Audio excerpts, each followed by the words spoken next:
ॐ त्रिधलं त्रिगुणाकारं त्रिनेत्रं च त्रियायुधं त्रिजन्मपापसंहारं एकबिल्वं शिवार्विदम् त्रिशाकैर्बिल्वपत्रैः च अक्षिध्रैः कोमलैः शुभैः तव पूजां करिष्यामि एकबिल्वं शिवार्विदम् दर्शनं बिल्ववृक्षस्य स्पर्शनं पापनाशनम्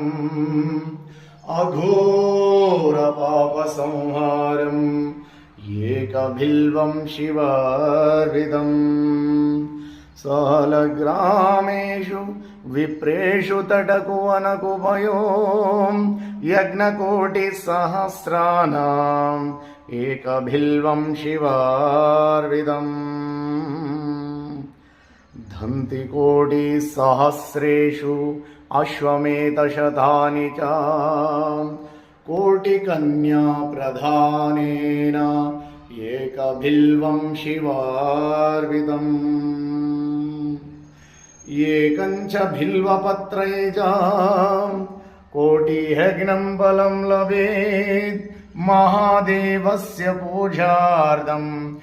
एकबिल्वं शिवार्विदम् काशीक्षेत्रनिवासं च कालभैरवदर्शनम् घायप्रयागमे दृश्यम्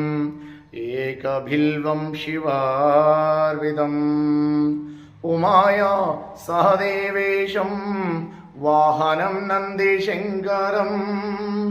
मुच्यते सर्वपापेभ्यो एकबिल्वं शिवार्विदम् ॐ बिल्व अष्टकः मिदं पुण्यं यहं बडे शिव